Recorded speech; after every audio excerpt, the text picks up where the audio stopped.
యేసుక్రీస్తు వారి పరిశుద్ధమైన నామమున కూడి వచ్చిన ప్రతి ఒక్కరికి వందనాలు.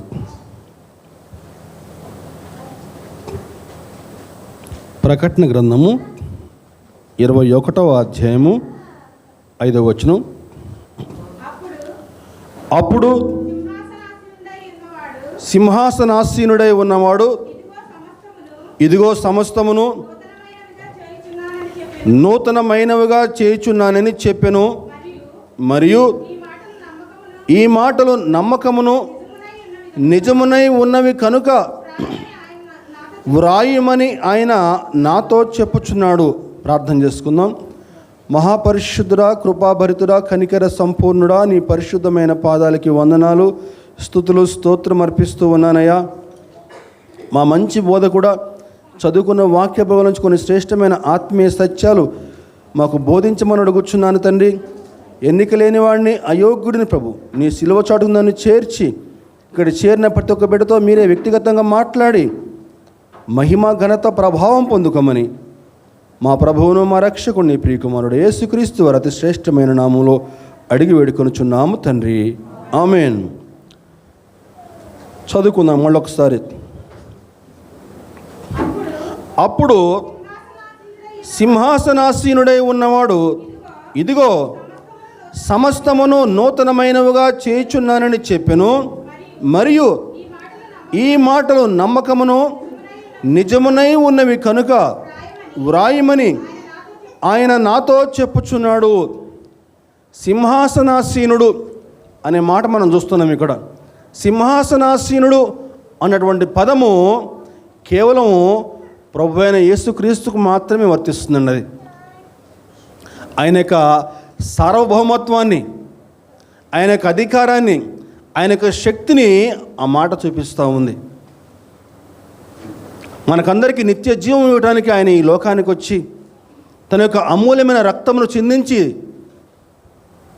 తన విలువైనటువంటి ప్రాణమును అర్పించి సమాధి నుండి పునరుత్థానుడై మరలా ఎక్కడి నుంచి వచ్చాడు తిరిగి మళ్ళీ అక్కడికి వెళ్ళి ఆ సర్వశక్తి గల తండ్రి కుడి చేతి వైపున కూర్చుండి సింహాసనాసీనుడై సర్వలోకమును ఆయన పరిపాలిస్తూ ఉన్నాడు. దేవునికి స్తోత్రం, హల్లెలూయా. అటువంటి సింహాసనాసీనుడు ఏమంటున్నాడండి? ఇదిగో సమస్తమును నూతనమైనవిగా చేయుచున్నాను, సమస్తమును నూతనమైనవిగా చేయుచున్నాను. సమస్తం అని చెప్పానంటే 21వ అధ్యాయం మనం మొట్టమొదటి చూసుకుంటే, మొదటి వచనం చూసుకుంటే, అంతటా నేను క్రొత్త ఆకాశమును క్రొత్త భూమిని చూచితిని. మొదటి ఆకాశమును మొదటి భూమియు గతించిపోయేను, సముద్రం ఇకను లేదు. ప్రియా దేవుని సంగమ గమనించాలండి. ఈరోజు మనం చూస్తున్నటువంటి భూమి, ఈ ఆకాశము రాబోయే రోజుల్లో ఉండబో. అంత్య దినముల్లో ఈ భూమి, ఈ ఆకాశము, ఈ సముద్రం అన్నీ కూడా గతించిపోతాయండి. ఎక్కడికి పోతాయట? పారిపోతాయండి. ఎక్కడికి పోతాయటండి? పారిపోతాయండి. వచ్చిన మనం చూద్దామండి. అదే 20వ అధ్యాయము మనం చూసుకుంటే, 20వ అధ్యాయం 11వ వచనం చూసుకుంటే, మరియు ధవళమైన మహాసింహాసనమును దాని యందు ఆసీనుడై ఉన్న ఒకనిని చూచితిని. భూమి ఆకాశములు ఆయన సముఖము నుండి పారిపోయెను, వాటికి నిలువ చోటు లేకపోయాను. భూమి ఆకాశములట ఆయన సముఖము నుంచి పారిపోతాయటండి. సముద్రం ఇక కనిపించదట. క్రొత్త ఆకాశము క్రొత్త భూమి నేను చేయబోతున్నాను.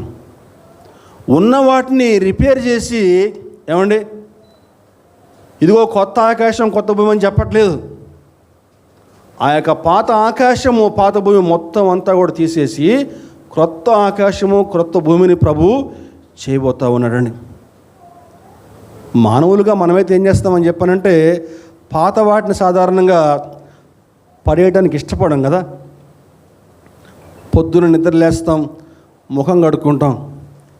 ఆ పేస్ట్ అయిపోతూ ఉంటే దాన్ని లాగి లాగి లాగి లాగి ఏమండి, పిల్లల హాస్టల్లో చూడాలి, ఆ పెన్నో పెన్సిల్ దాన్ని చూడతారు, దాన్ని ఇట్లా మొత్తం లాగేసేసి మొత్తం ఎడ్జ్ అయిపోవాలి, ఇష్టపడం పడేయడానికి కదా.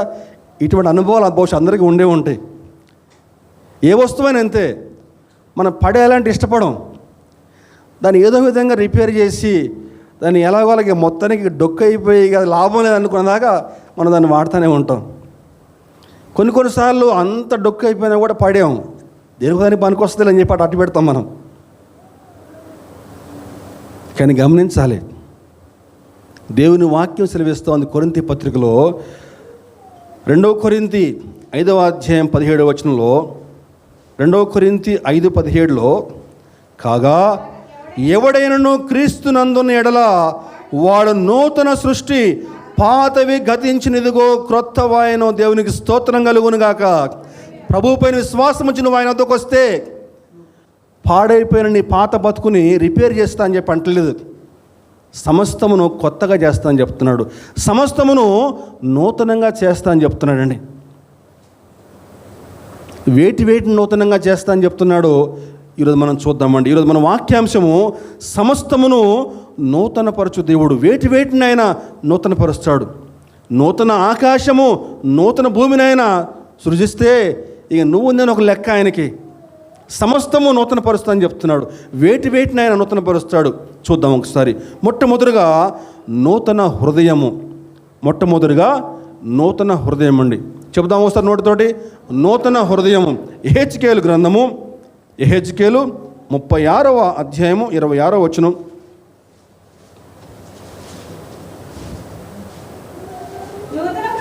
నూతన హృదయము మీకు ఇచ్చేదను, నూతన స్వభావం మీకు కలగజేసేదను, రాతి గుండె మీలో నుండి తీసివేసి మాంసపు గుండెను మీకు ఇచ్చేదను.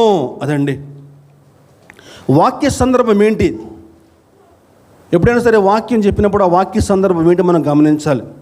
ఆ వాక్య సందర్భం ఏంటయ్యా అని మనం చూడగలిగితే, ప్రభు అయినటువంటి యెహోవా యెహెజ్కేలుతో మాట్లాడుతున్న మాటలు ఇశ్రాయేలుని ఉద్దేశించి.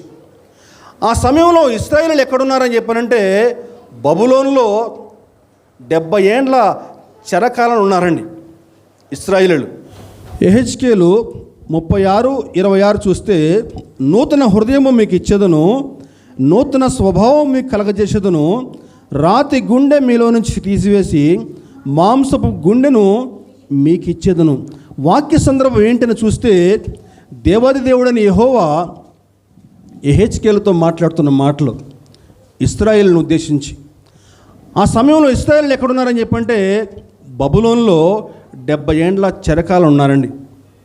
కారణం ఏంటని చెప్పంటే, తమ సృష్టికర్త యెహోవాను మర్చిపోయి, ఐగుప్తు బానిసత్వం నుంచి ప్రభువు ఏ విధంగా వారిని విడిపించాడో మర్చిపోయి, 40 ఏండ్ల కాలం వారిని ప్రభువు ఏ విధంగా పోషించాడో, ఆకాశ ధాన్యం వారికి అనుగ్రహించి,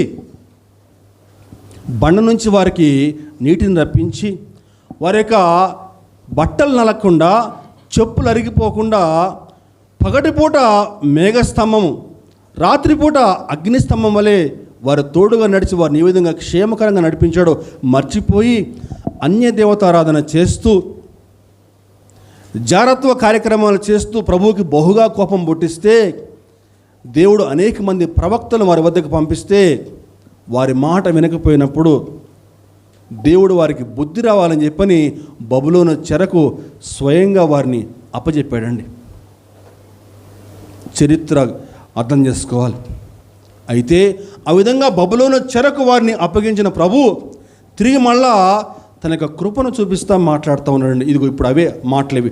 36వ అధ్యాయము 24 నుంచి మనం చూసినట్లయితే, 36వ అధ్యాయం 24 నుంచి చూస్తే, నేను అన్యజనుల్లో నుంచి మిమ్మును తోడుకుని ఆయా దేశములో నుంచి సమకూర్చి మీ స్వదేశములోనికి మిమ్మును రప్పించెదను, మీ అపవిత్రత యావత్తు పోవునట్లు నేను మీ మీద శుద్ధ జలము చల్లుదును, మీ విగ్రహముల వలన మీకు కలిగిన అపవిత్రత అంతయు తీసివేసేదను, నూతన హృదయము మీకు ఇచ్చేదను, నూతన స్వభావం మీకు కలగజేసేదను, రాతి గుండె మీలో నుంచి తీసివేసి మాంసపు గుండెను మీకు ఇచ్చేదను, నా ఆత్మను మీ యందు ఉంచి నా కట్టడలను అనుసరించే వారిగాను నా విధులను గైకొను వారిగాను మిమ్మును చేసేదను. దేవుని కృప గమనించాలండి. బబులోను చెరకు అప్పచెప్పింది ఆయనే. తిరిగి మళ్ళీ ఏం చెప్తున్నానండి, నేను అన్ని జనుల్లోంచి మిమ్మల్ని తోడుకొని వస్తాను, నా కృపను మీకు చూపిస్తాను, రాతి గుండె మీలోంచి తీసివేసి మాంసపు గుండె మీకు ఇస్తాను, నా కట్టడలు నియమించే వారుగా మిమ్మల్ని నేను ఆశీర్వదిస్తానని చెప్తున్నాడండి. ఎందుకు ఆ విధంగా ప్రభువు మాట్లాడుతున్నాడండి? ఎందుకని వారిని బబులోను చెరకు అప్పచెప్పాడు, తిరిగి మళ్ళా తన యొక్క కృపను వారిపైన చూపిస్తూ ఉన్నాడు? ఎందుకంటే ఇశ్రాయేలీయులు దేవుడు అనుకున్నటువంటి ప్రజలు. ఈ లోకానికి తన యొక్క శక్తిని, తన యొక్క నీతిని, తన యొక్క ప్రేమను చూపించాలని చెప్పని ప్రభువు ఈ ప్రపంచంలో ఒక జాతిని ఎన్నుకున్నాడు. అదే యూదా జాతి. ఆ జాతుల నుంచే లోకరక్షకుడు యేసుక్రీస్తు జన్మించాలని చెప్పిన దేవుని యొక్క అనాది సంకల్పం. ఆ యొక్క సంకల్పం చొప్పునే యూదా గోత్రంలో దావీదు మహారాజు జన్మించటము, దావీదు వారసునిగా, దావీదు కుమారునిగా 2000 ఏళ్ళ తర్వాత యేసు ప్రభు ఈ లోకంలో జన్మించడం మనకందరికీ తెలిసిందే. అయితే యేసు ప్రభు ఈ లోకంలో జన్మించి ఆయన మన కొరకు తన యొక్క అమూల్యమైన రక్తంలో చిందించి మరణించి పునరుత్థానమైన తర్వాత పరిస్థితి ఏంటని చెప్పానంటే, దేవుని ప్రజలు అని చెప్పానంటే కేవలం ఇశ్రాయేలు మాత్రమే కాదు, కానీ ఎందరైతే ఆయనను విశ్వసించి ఆయన చిందించిన రక్తంలో తమ పాపాలు కడుక్కుంటారో వారందరూ కూడా దేవుని ప్రజలుగా ఎంచబడతారు. దేవునికి స్తోత్రం కలుగునుగా. హల్లెలూయా. అయితే దేవుని ప్రజలుగా ఉన్నవారు దేవునికి దూరంగా జీవిస్తూ ఉంటే, దేవునికి దూరమే జీవిస్తూ ఉంటే, తప్పుడు మార్గాల్లో ప్రయాణం చేస్తూ ఉంటే దేవుడు తప్పకుండా వారిని శిక్షిస్తాడు. అయితే తమ తప్పు తెలుసుకుని పశ్చాత్తాపడి తిరిగి మళ్ళా ఆయన వద్దకు వస్తే దేవుడు వారి పట్ల కనికరం చూపి ఏమన్నాడండి, మీకు నూతన స్వభావం మీకు ఇస్తా అని చెప్తున్నాడండి. రాతి గుండె మీలోంచి తీసివేసి నా యొక్క ఆజ్ఞను, నా కట్టడలు మీరు అనుసరించేవారుగా చేస్తా అని చెప్తున్నాడు. అయితే ఎప్పుడు ఇస్తాడండి ఆ విధంగా అని చెప్పానంటే, మొట్టమొదటిగా మీ యొక్క పాత క్రియలు, మీ యొక్క అక్రమ క్రియలన్నీ కూడా విడిచిపెట్టాలి. మొట్టమొదటిగా చెప్తున్నాడు ఎహెచ్కేల్లో 18వ అధ్యాయము 31వ వచనం చూస్తే, ఎప్పుడు మనకి నూతన స్వభావాన్ని ఇస్తాడు అని చెప్పానంటే ఎహెచ్కేల్ 18:31 చూస్తే, మీరు జరిగించిన అక్రమ క్రియలన్నింటినీ విడిచి నూతన హృదయమును నూతన బుద్ధి నూతన బుద్ధి తెచ్చుకోవాలి. ఎలా? మన పాత క్రియలు, అక్రమ క్రియలు మొత్తం అన్నీ కూడా విడిచిపెట్టాలండి మొట్టమొదటిగా. నెంబర్ 2, దావీదు వలె దేవునికి ప్రార్థన చేయాలి. ప్రభువా నాకు శుద్ధమైన హృదయము కలగజేయ ప్రభువా అని దావీదు వలె మనం దేవునికి ప్రార్థన చేయాలండి. కీర్తనలో 51వ అధ్యాయము 10వ వచనం చూస్తే, కీర్తనలో 51:10 చూస్తే, దేవా నా యందు శుద్ధ హృదయము కలగచేయము, నా అంతరంగములో స్థిరమైన మనస్సును నూతనమునుగా పుట్టించుము. మొట్టమొదటిగా మన యొక్క అక్రమ క్రియలు వదిలేయాలి. నూతన హృదయం దేవుడు ఎప్పుడు ఇస్తాడు ఒక వ్యక్తికి? మొట్టమొదటిగా ఏం చేయాలమ్మా? అక్రమ క్రియలు వదిలేయాలి. నెంబర్ 2, దావీదు వలె దేవునికి ప్రార్థన చేయాలి పశ్చాత్తాపంతో. మూడవది ఏం చేయాలని చెప్పారంటే రోమాపత్రికలో చెప్తున్నాడు. రోమాపత్రిక 12వ అధ్యాయం 2వ వచనం చూస్తే, రోమా 12:2 చూస్తే, మీరు ఈ లోక మర్యాదను అనుసరింపక ఉత్తమమును అనుకూలమును సంపూర్ణమునై ఉన్న దేవుని చిత్తమేదో పరీక్షించి తెలుసుకున్నట్లు మీ మనస్సు మారి నూతన మొగట వల్ల రూపాంతరము పొందుడి. లోక మర్యాదను అనుసరింపక, గమనించాలండి, లోక మర్యాద అని చెప్పానంటే లోకపు ఆచారాలు, లోకపు సాంప్రదాయాలు, లోకపు అలవాట్లు. ఈరోజు మనం చాలామంది క్రైస్తవులుగా జీవిస్తున్నాం, కానీ లోక ఆచారాలు, లోకపు సాంప్రదాయాలు. శుక్రవారం ఈ పని చేయకూడదు, మంగళవారం ఆ పని చేయకూడదు, శుక్రవారం పూట అమ్మాయికి పెళ్లి చేసి పంపించకూడదు. ఏమండి, 3 పోవాలి, 5 పోవాలి, 7 పోవాలి. ఏంటండి ఇవన్నీ కూడా? లోకపు ఆచారాలు అంటే వీటిని లోకపు మర్యాదలు అంటారు. మనం క్రైస్తవులమే, కానీ లోకపు ఆచారాలు, లోక మర్యాదలు, లోకపు ఆచారాలు, లోకపు మర్యాదలు అనుసరింపగా ఏం చేయాలటండి? రూపాంతరం పొంది. ఎలా రూపాంతరం పొందాలా? రూపాంతరం అనే పదానికి మెటామార్ఫోసిస్ అని చెప్పని ఇంగ్లీష్లో పేరండి. మెటామార్ఫోసిస్ అని చెప్పానంటే ఒక గొంగళి పురుగు సీతాకోక చిలుకగా ఏ విధంగా మార్పు చెందుద్దో, ఒక గొంగళి పురుగు ఏమండి ఒక కోశాన్ని ఏర్పరచుకుని కొంతకాలం తర్వాత అది ఒక అందమైనటువంటి సీతాకోక చిలుకగా మార్పు చెందుద్ది. ఆ గొంగళి పురుగు ఎలా మార్పు చెందిందో ఎవరికి తెలియదు. ఆ గూడులో అనేకమైన మార్పులు సంభవిస్తాయి. అదిగో అలాగా నువ్వు మార్పు చెందాలి, రూపాంతరం చెందాలి. నీ పాత క్రియలు, నీ అక్రమ క్రియలు అన్నీ కూడా వదిలిపెట్టి నువ్వు రక్షణ పొందక ముందు ఒక జీవితం, రక్షణ పొందిన తర్వాత మరొక జీవితం, రక్షణ పొందిన తర్వాత కూడా మరలా నీ పాత జీవితం కొనసాగిస్తే అది రూపాంతరం పొందినట్లు కాదు. రూపాంతరం చెందాలి. అలా రూపాంతరం చెంది నీ పాత అక్రమ క్రియలు వదిలిపెట్టి దావీదు వలె పశ్చాత్తాపంతో దేవునికి ప్రార్థన చేస్తే అప్పుడు ఆయన నీకు నూతన హృదయం ఇస్తా అని చెప్తున్నాడండి. దేవునికి స్తోత్రం కలుగునుగా. హల్లెలూయా. ఈరోజు మనకి అటువంటి నూతన హృదయం ఉందా? ఒక్కసారి వ్యక్తిగతంగా పరిశీలన చేసుకుందామండి. ఇంతవరకు ఒకవేళ ఆ విధంగా మనం తప్పుడు మార్గాల్లో ప్రయాణం చేస్తూ ఉంటే సరి చేసుకుందాం. దేవునికి మహిమకరంగా జీవించేటువంటి ప్రయత్నం చేద్దాం. మొట్టమొదటి అంశము నూతన హృదయం. రెండవదిగా నూతన ఆత్మ. నూతన ఆత్మ. యెహెజ్కేలు 36వ అధ్యాయము 27వ వచనం.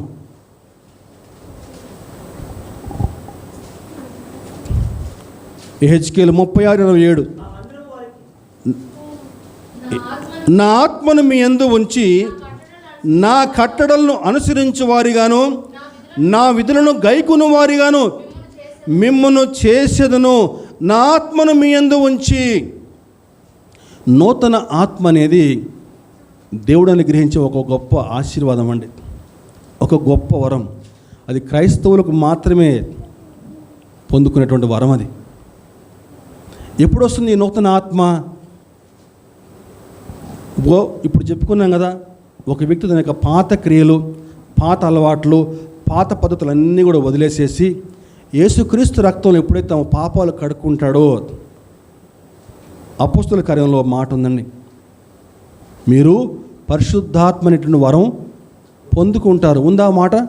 చూద్దాం ఒకసారి. అపోస్తుల కార్యం చూద్దాం ఒకసారి. అపోస్తుల కార్యము 2వ అధ్యాయము 38వ వచనం. పేతురు, మీరు మారు మనసు పొంది పాప క్షమాపణ నిమిత్తము ప్రతివాడు యేసుక్రీస్తు నామమున బాప్తిస్మం పొందుడి, అప్పుడు మీరు పరిశుద్ధాత్మను వరం పొందుకుంటారు. ఒక వ్యక్తి యొక్క హృదయంలో ఎప్పుడైతే ఈ పరిశుద్ధాత్మను ప్రవేశిస్తాడో అదిగో అప్పటి నుంచి ఆ వ్యక్తి దేవుని యొక్క నియమాలు, దేవుని యొక్క కట్టడలు జాగ్రత్తగా ఆచరించడం మొదలు పెడతాడండి.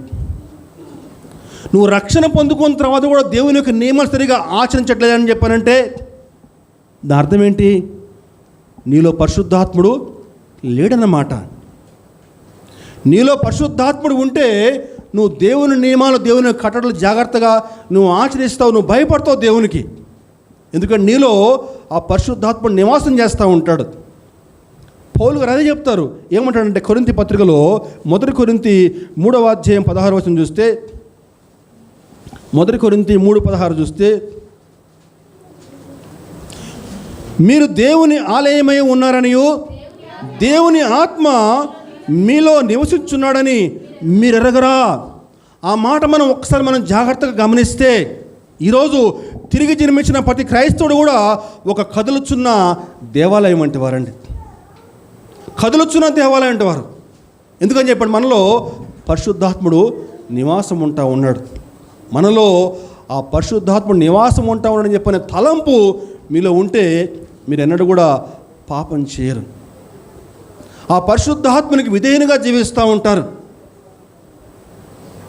ఆ పరిశుద్ధాత్మ మీలో నివాసం ఉండి మీరు ఏ మార్గంలో మీరు ప్రయాణించాలి, ఏది సరైన మార్గము, ఏది తప్పుడు మార్గము, ఏ మార్గం గుండా మీరు ప్రయాణించాలి, ఆ పరిశుద్ధాత్ముడు మిమ్మల్ని సరైన మార్గంలో క్షేమకరంగా ముందుకు తీసుకుని వెళ్తాడండి. ఆ అనుభవం పొందిన వారికి తెలుస్తుంది. అయితే గమనించాలండి, మీరు మీ యొక్క మాట చొప్పున, మీ క్రియ చొప్పున, మీ నడవడిక చొప్పున ఆ పరిశుద్ధాత్మను దుఃఖపరిస్తే ఆ పరిశుద్ధాత్మ మీలో నుంచి వెళ్ళిపోతుంది, ఉండదు మీ హృదయంలో. ఇంకా ఎఫెసీ పత్రికలో పౌలు గారు అదే మాట మాట్లాడుతున్నారు. ఎఫెసీ 4వ అధ్యాయం 30 వచనం, దేవుని పరిశుద్ధాత్మను దుఃఖపరచుకుడి, విమోచన దినం వరకు ఆయన యందు మీరు ముద్రించబడి ఉన్నారు. దేవుని పరిశుద్ధాత్మను దుఃఖపరచకూడదండి.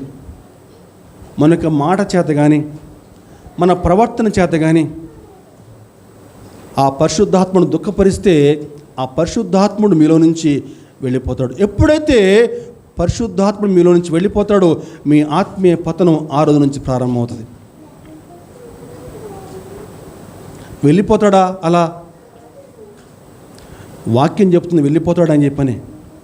దావీదు బత్షెబతో పాపం చేసినప్పుడు ఆయన చేసిన ప్రార్థనలో ఆ మాట ఉందండి. మనం గమనిస్తే చదువుకున్నాం. ఇప్పుడు మనం 51వ దావీదు కీర్తన 11వ వచనం చూస్తే, 51:11 చూస్తే, కీర్తనలో 51:11, నీ సన్నిధిలో నుంచి నన్ను త్రోసివేయకము, నీ పరిశుద్ధాత్మను నా ఎద్దు నుండి తీసివేయకము. దావీదుకు తెలుసు ఆ సంగతి.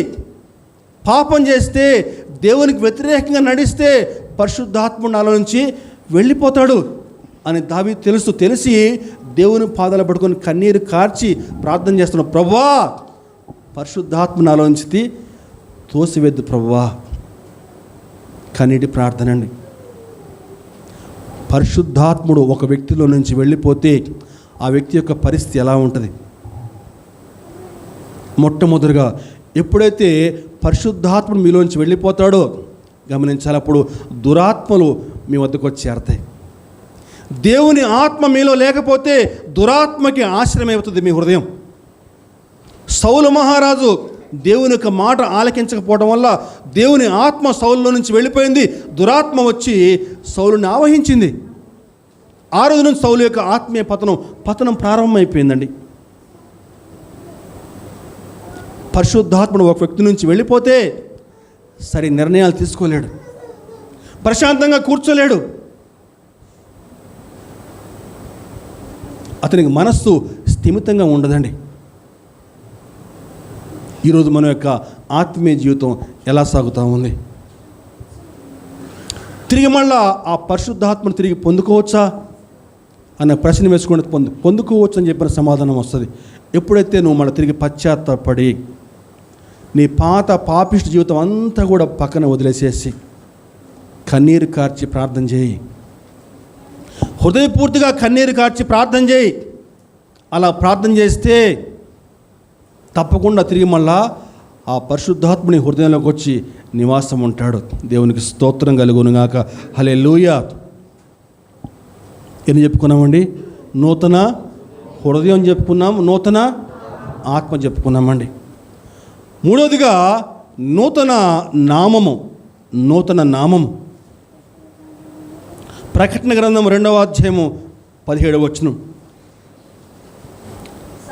సంగములతో ఆత్మ చెప్పుచున్న మాట చెవిగలవాడు వినుడుగాక, జయించువానికి మరుగే ఉన్న మన్నాను భుజింపనెత్తును, మరియు అతనికి తెల్ల రాతినిత్తును, ఆ రాతి మీద చెక్కబడిన ఒక క్రొత్త పేరును పొందిన వానికే కానీ అది మరి ఎవనికి తెలియదు.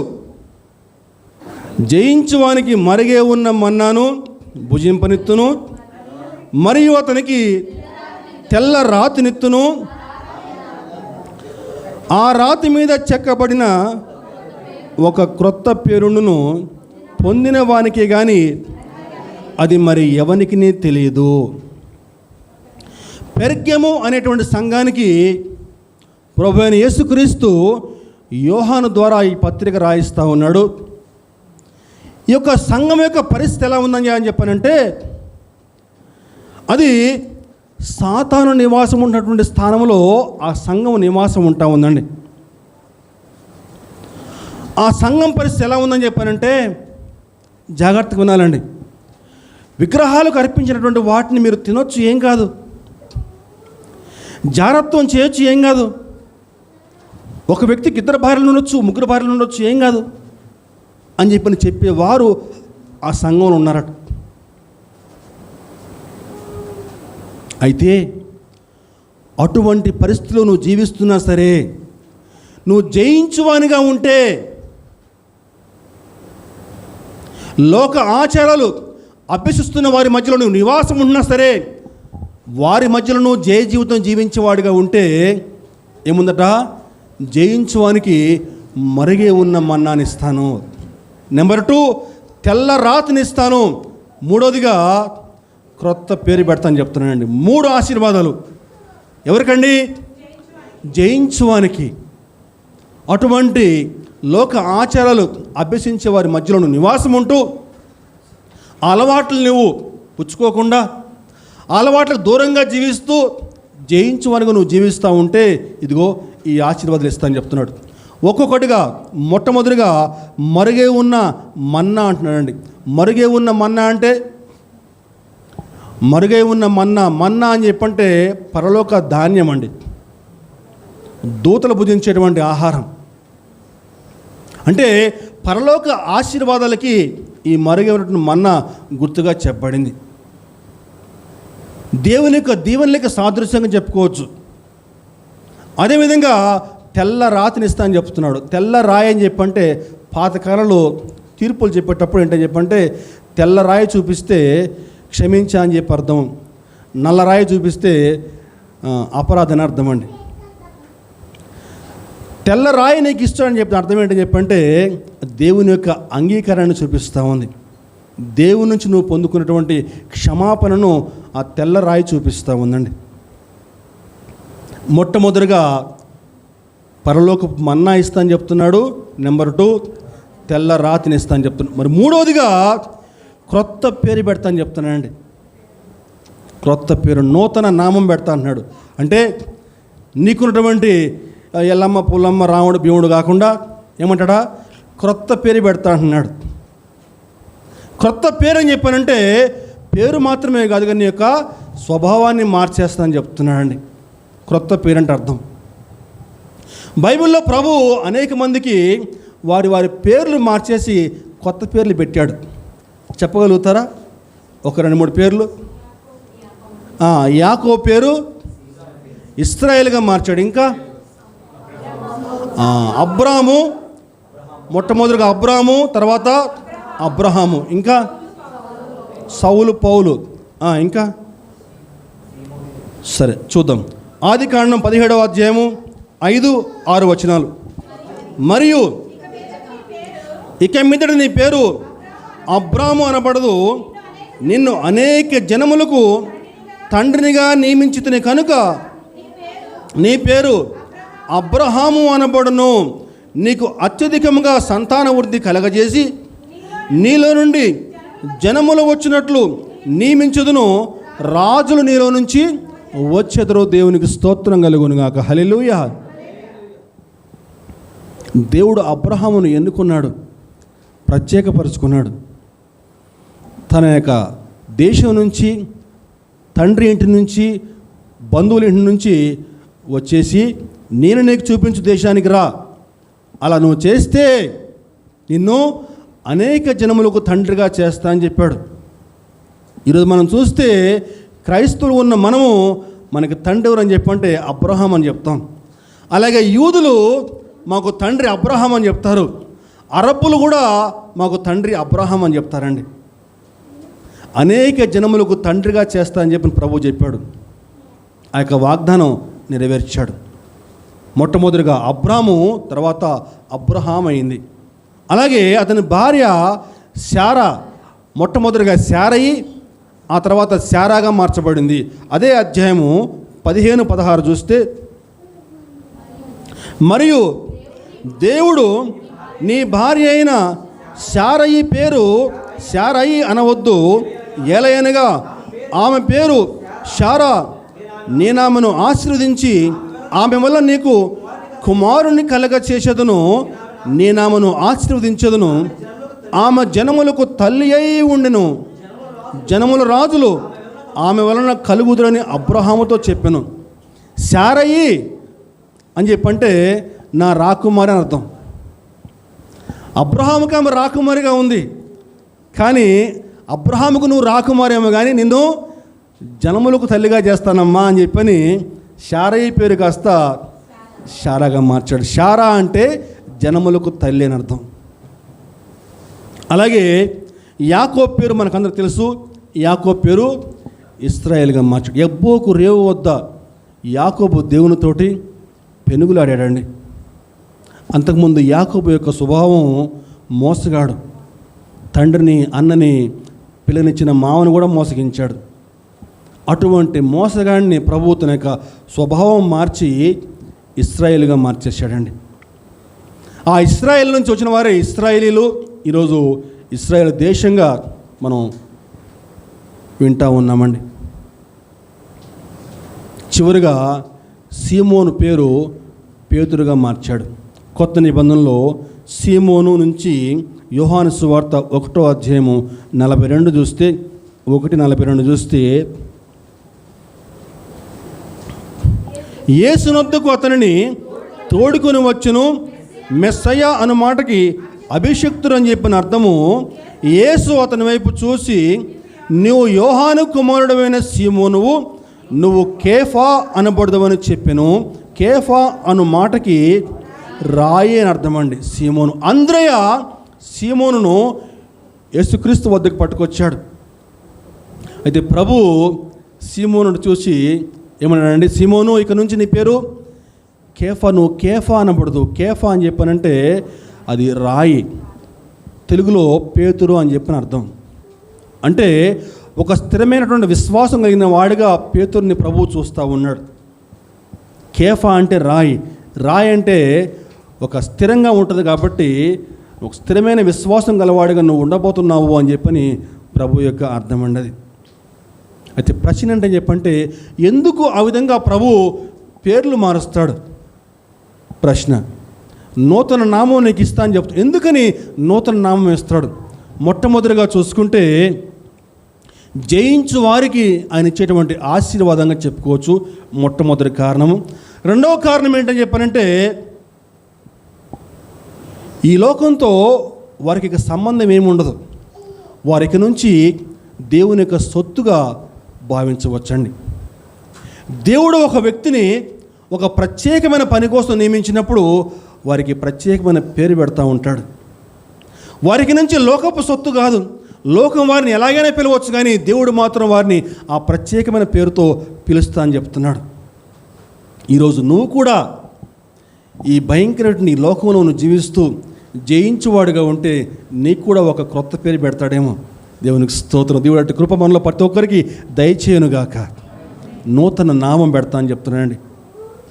ఆ నూతన నామంతో ప్రభు నేను పిలుస్తా అని చెప్తున్నాడు. ఎప్పుడు పిలుస్తాడు?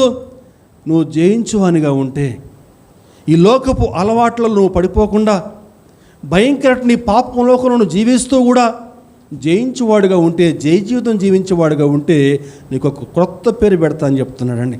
ఎంత ఆశీర్వాదం అండి! నూతన నామం, నూతన హృదయము, నూతన ఆత్మ, నూతన నామము. చిట్ట చివరిగా నూతన బలము. నూతన బలము. యెషయా గ్రంథము 40వ అధ్యాయము 40:31 చూస్తే, యెషయా 40:31, యెహోవా కొరకు ఎదురు చూచువారు నూతన బలము పొందుదురు, వారు పక్షిరాజు వలె రెక్కలు చాపి పైకి ఎగురుదురు, అలయక పరిగెత్తుదురు, సొమ్మసిల్లక నడిచిపోదురు. గమనించాలండి, పక్షిరాజు గురించి మనలో చాలామందికి తెలుసు. అనేక సార్లు మీరు కూడా వాక్యాలు విని ఉంటారు, యూట్యూబ్లో అక్కడక్కడ దైవజనులు చెప్తూ ఉంటారు. అయినా కూడా మళ్ళీ విందాం మరొకసారి. పక్షిరాజు తన యొక్క వయసు పెద్దదైనప్పుడు ముక్కు వంకర తిరిగి బండబారిపోయినప్పుడు, బాగా రెక్కలు పెరిగి బాగా బరువైపోయినప్పుడు, తన గోళ్ళు మొత్తం కూడా వంకర తిరిగినప్పుడు, అది సరిగా వేటాడలేని పరిస్థితిలో ఆ పక్షిరాజు ఏం చేస్తాడని చెప్పానంటే, కష్టపడి ఒక ఎత్తైనటువంటి పర్వత ప్రాంతాలకు వెళ్ళి ఒక బండ సందుల్లో తన యొక్క ముక్కుని మొదట విరగొట్టుకుంటుందట. ముక్కుని ఆ విధంగా విరగొట్టుకుని తిరిగి మళ్ళీ కొత్త ముక్కు వచ్చే వరకు ఎదురు చూస్తూ ఉంటుందట. క్రొత్త ముక్కు వచ్చిన తర్వాత ఆ క్రొత్త ముక్కుతోటి తన యొక్క ఈకలన్నీ కూడా మొత్తం కూడా పీకేసుకుని గోళ్ళు మొత్తం కూడా ఇరగొట్టుకుంటుందట. తిరిగి మళ్ళా క్రొత్త ఈకలు వచ్చేవరకు, క్రొత్త గోళ్ళు వచ్చేవరకు చాలా బాధాకరమైన ప్రక్రియ. అంతా కూడా దాదాపుగా 5 నుంచి 6 మాసముల వరకు ఆ పక్షిరాజు అలాగే ఎదురు చూస్తూ ఉంటుందట. ఎందుకంటే కొత్త ఈకలు రావాలి, మళ్ళీ కొత్త గోళ్ళు రావాలి, తిరిగి మళ్ళీ తన వేటకి మళ్ళీ సిద్ధం కావాలని చెప్పని. అలా కొంతకాలం పూర్తయిన తర్వాత తిరిగి మళ్ళీ క్రొత్త ఈకలు, కొత్త గోళ్ళు వచ్చిన తర్వాత రెట్టించిన ఉత్సాహంతో పైకి ఎగిరి అద్భుతంగా ఒక నూతన యవ్వనంతో మళ్ళా తన యొక్క వేటను మళ్ళా ప్రారంభిస్తుందండి. అలా క్రొత్త ఈకలు వచ్చిన తర్వాత తిరిగి మళ్ళా 30 ఏళ్ల కాలం అది బతుకుద్దని చెప్పని ఒక అంచనా అండి.